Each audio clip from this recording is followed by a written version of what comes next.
Hello friends. बात करेंगे आप सभी से राउल्ट के नियम के बारे में। तो राउल्ट एक वैज्ञानिक था जिसने कहा था कि किसी जार में जैसे सबसे पहले क्या होता है, मोस्ट इम्पोर्टेंट चीज। उम्मीद आपसे यही करेंगे हम कि आप जो वीडियो को देखें और शुरू से लेकर के लास्ट तक और आखिरी तक बने रहने में मेरी मदद करें, है ना। और खुद की भी मदद करें। इसलिए अगर नहीं पढ़ेंगे ध्यान से तो आपको समझ में आने वाला नहीं। तो मैं ये बताने वाला हूँ राउल्ट का नियम क्या होता है, राउल्ट लॉ, है ना। ये एक वैज्ञानिक थे, है ना। इनको हम लोग ऐसे भी लिख सकते हैं, राउल्ट ला, ऐसे ऐसे बोला जाता है इंग्लिश में। राउल्ट ला ये वैज्ञानिक था जिसने बताया था क्या कि किसी जार में उपस्थित है, जैसे ही मान लीजिए किसी जार में उपस्थित, या कांच का कोई ग्लास ले लीजिए अपने तरफ से। आप चाहे तो किसी ग्लास को भी ले सकते हैं कांच का, या अदरवाइज मैं ले रहा हूँ जार में उपस्थित विलायक की मात्रा है। क्या होता है ये? विलायक। ये क्या है? विलायक। इसको बोलेंगे हम लोग विलायक। विलायक क्या होता है? किसी विलयन में पदार्थ की अपेक्षाकृत मात्राएं अगर कम हो या अधिक हो तो उसे हम लोग विलायक बोलते हैं। अगर कम हो तो विलेय बोलेंगे। तो यहाँ पे क्या होगा आपका ये, इसमें और वैद्युत अनवघट्य पदार्थ घोलने पर, वैद्युत अनवघट्य पदार्थ क्या करते हैं यहाँ पे?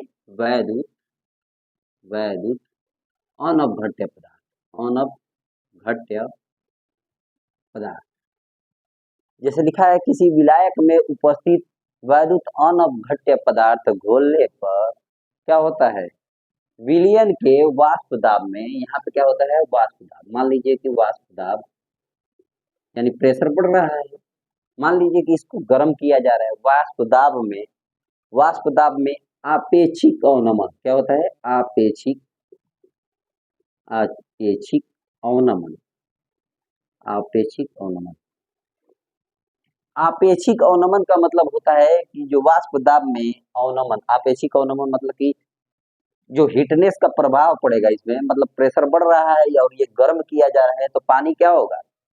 घूमेगा ऐसे।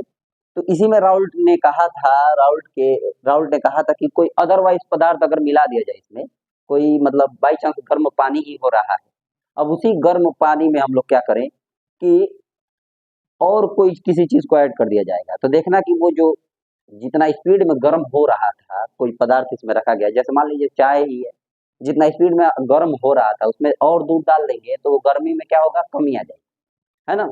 इसी को हम लोग राउल्ट का नियम कहते हैं। तो इसको हम लोग लिखने का तरीका क्या है? अगर हम लोग लिखने का तरीका जाने तो यहाँ से मैं इसको लिखने का तरीका आप लोग को बताऊंगा कि कैसे इसको लिखा जा सकता है ना फ्रेंड।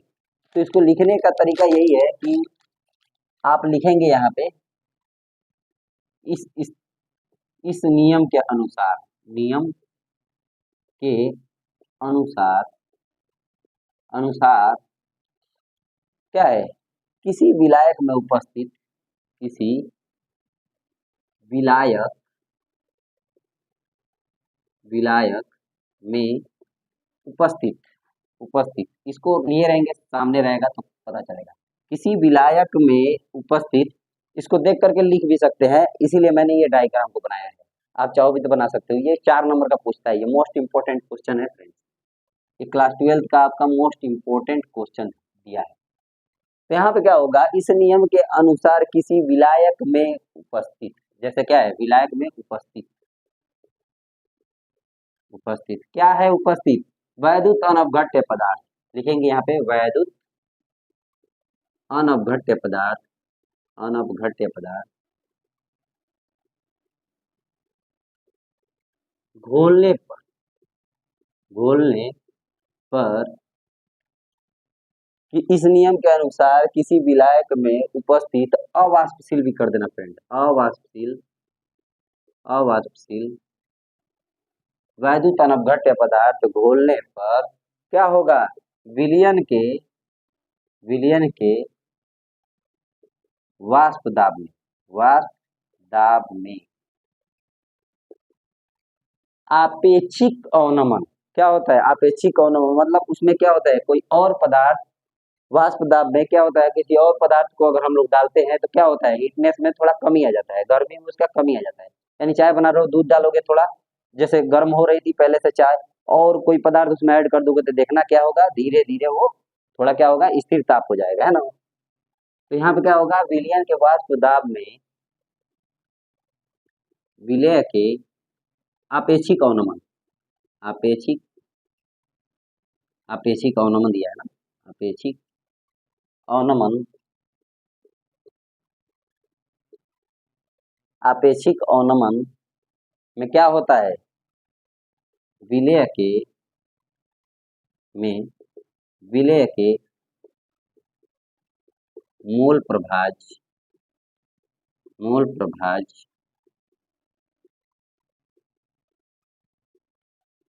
मूल प्रभाज के बराबर होता है, के बराबर होता है। अब इसमें हम बोले हैं कि इस नियम के अनुसार किसी विलायक में उपस्थित, अच्छा यह आप लोग को पता होगा कि वैद्युत अनवघट्य पदार्थ क्या होता है, जैसे कि हो जाएगा आपका ये यूरिया, यूरिया हो गया NH2CO, NH2, ये सभी क्या है, ये और शर्करा, ये वैद्युत अनवघट्य है जिसमें विद्युत का प्रवाह हो ही ना, उसे हम लोग बोलते हैं क्या, वैद्युत अनवघट्य पदार्थ बोलते हैं। यहाँ पे शर्करा हो जाएगा, और आप चाहे तो ग्लूकोज को भी ले सकते हैं, C6H12O6, है ना, यहाँ पे ये ग्लूकोज है। इसमें क्या होता है, विद्युत का प्रवाह होता ही नहीं है, ये क्या है, इसमें ये वैद्युत अनवघट्य है, क्या है, वैद्युत अनवघट्य पदार्थ है, ये वैद्युत अनवघट्य पदार्थ। तो मैंने कहा है कि इस नियम के अनुसार किसी विलायक में उपस्थित वैद्युत अनवघट्य पदार्थ बोलने पर क्या होता है कि इस नियम के अनुसार किसी विलायक में उपस्थित अवाष्पशील वैद्युत अनवघट्य पदार्थ बोलने पर विलयन के वाष्प दाब में आपेक्षिक अवनमन में विलय के मोल प्रभाज के बराबर होता है। तो फ्रेंड्स, इसको हम लोग अब क्या करेंगे, थोड़ा सा वाश करेंगे, क्योंकि इसमें क्या होता है, वैद्युत अनवघट्य पदार्थ मैंने आपको बताया है कि इसमें विद्युत का प्रवाह नहीं होता है, इसीलिए हम उसको बोलते हैं क्या, वैद्युत अनवघट्य पदार्थ। जैसे यूरिया हो गया, शर्करा हो गया, ग्लूकोज हो गया, है ना, अदरवाइज चीनी भी हो सकता है। यहाँ पे क्या होगा, अगर आपसे बात की जाए इसमें कि वैद्युत अपघट्य क्या होता है, वैद्युत अपघट्य जो होता है जिसमें इलेक्ट्रॉन का प्रवाह होता है, जैसे कि आपका सोडियम क्लोराइड हो जाएगा, है ना, KCl हो जाएगा, इसमें क्या होता है, इन सभी चीजों में, ऐसे पदार्थ में क्या होता है, MgOH हो गया, MgOH हो, ये सभी चीजें जो है इनमें क्या होता है, विद्युत का प्रवाह होता है, लेकिन ये जो वैद्युत अनवघट्य पदार्थ है उसमें विद्युत का प्रवाह नहीं होता है ना। तो यहाँ पे हम लोग इसको वाश करेंगे और फिर उसके बाद से जानेंगे, इसको लिख लेते हैं। अब देखो फ्रेंड,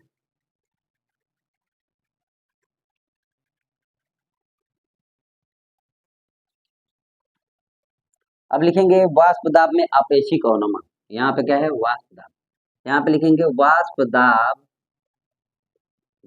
दाब में और आपेक्षिक आपेक्षिक अवनमन इक्वल टू होता है क्या, विलय के मोल प्रभाज, क्या होते हैं, विलय के मोल प्रभाज, यहाँ पे लिख देंगे विलय के मोल प्रभाज। इसमें वाष्प दाब के जो आपेक्षिक अवनमन होता है वो क्या होता है, विलय के मोल प्रभाज होता है। अवनमन का मतलब होता है कमी, है ना, अवनमन का मतलब कमी होता है। और देखो वाष्प दाब में आपेक्षिक अवनमन का मतलब ये हो जाएगा, यहाँ पे ले लेंगे P0 माइनस PS अपन में क्या हो जाएगा, P0, ये होता है क्या, शुद्ध विलायक के वाष्प दाब, है ना, ये क्या होता है, विलयन का वाष्प दाब इक्वल टू होता है small n by small n plus capital N, है ना, ये क्या होता है, विलयन का मोल प्रभाज होता है, या विलय का भी मोल प्रभाज बोल सकते हैं, इसे बोलते हैं क्या, विलायक का मोल प्रभाज, है ना। अब यहाँ पे इतना ही आपका बस राउल्ट का नियम होता है, वो डेफिनेशन जिसने मैंने लिखवाया था उससे पहले, वो डिफिनीशन को ले करके ये यहाँ तक राउल्ट का नियम होता है। लेकिन इतना पूछता है फ्रेंड 4 नंबर, अगर आपको 6 नंबर के लिए देखना है तो उसमें अक्सर तनु विलयन के लिए पूछता है, किस लिए पूछता है, तनु विलयन। अब यहाँ पे पूछेंगे तनु विलयन के लिए, डेफिनेशन तो वही रहेगा, सेम रहेगा, मैंने जो डेफिनेशन लिखवाया था। अब यहाँ पे लिख देंगे बस हम लोग तनु विलयन के, तनु विलयन के लिए डेफिनेशन वही रहेगा फ्रेंड, यहाँ पे होता है तनु विलियन के लिए small N plus capital N equal to capital N, यहाँ तक होता है। यानी क्या होगा, यहाँ पे विलियन का मोल प्रभाज, यहाँ पे विलायक का मोल प्रभाज इक्वल टू क्या होता है आपका विलायक का मोल प्रभाज।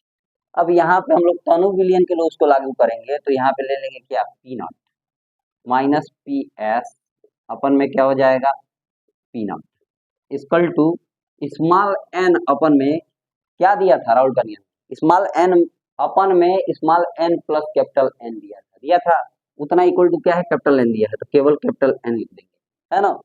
आपको साइड में मैं दिखाता हूँ कि यहाँ पे विलियन विलियन का मोल प्रभाज इक्वल टू विलायक का मोल प्रभाज इक्वल टू होता क्या।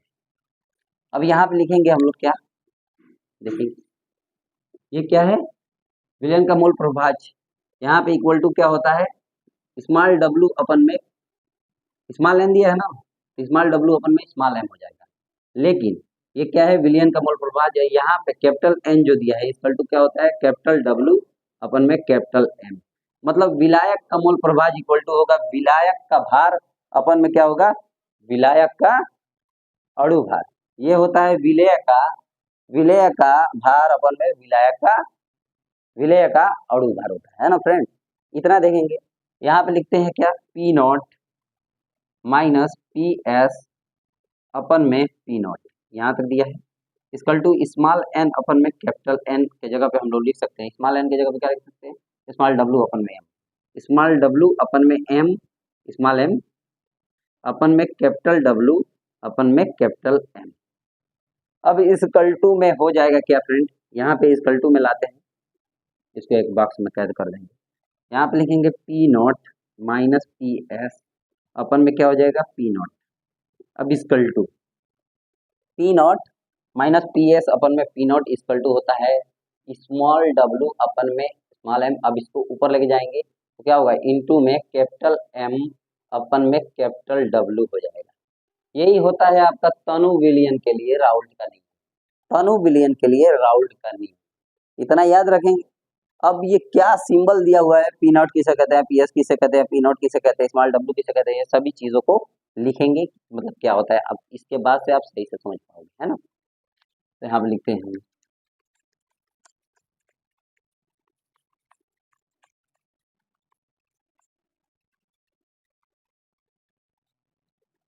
यहाँ पे लिख देंगे पी नॉट इक्वल टू होता है शुद्ध विलायक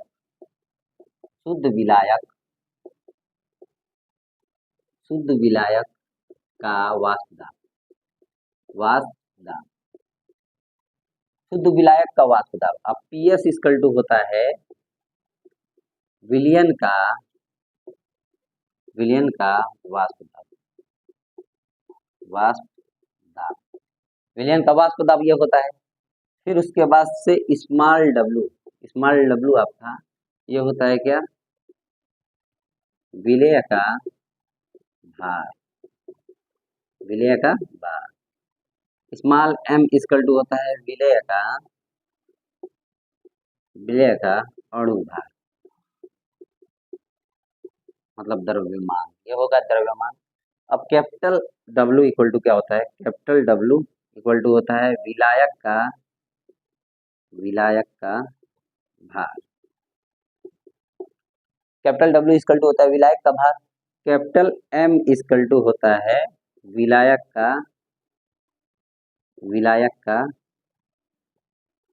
अणु भार, ये होगा। इतना आप लोग चाहे तो नोट कर सकते हैं, ये सभी चीजें क्या है यही राउल्ट के नियम पर लागू है, राउल्ट के नियम पर। इतना आप लोग सिंबल है ये सभी चीजें क्या है क्या किसे कहते हैं बस यही हमें पता चलेगा, है ना।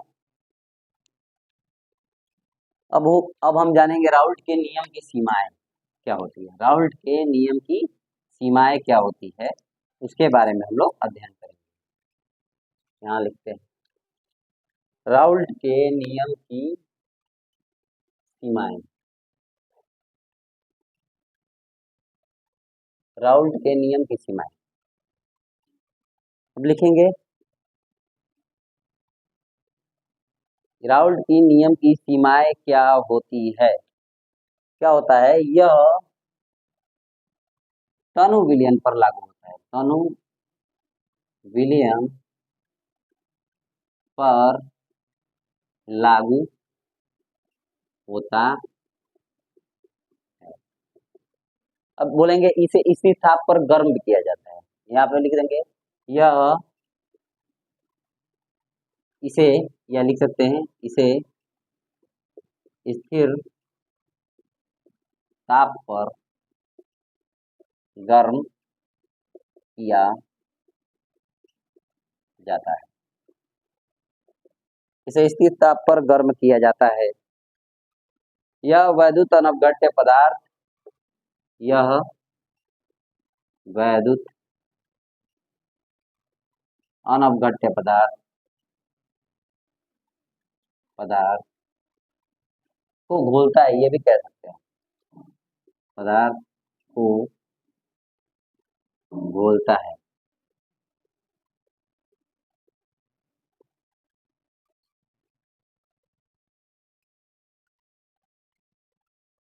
इसे ये भी बोल सकते हैं यह अवाष्पशील पदार्थ पर लागू होता है, यह अवाष्पशील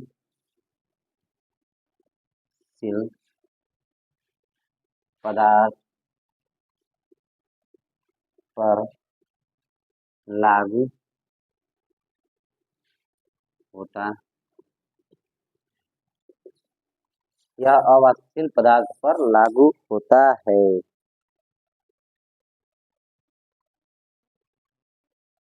है ना।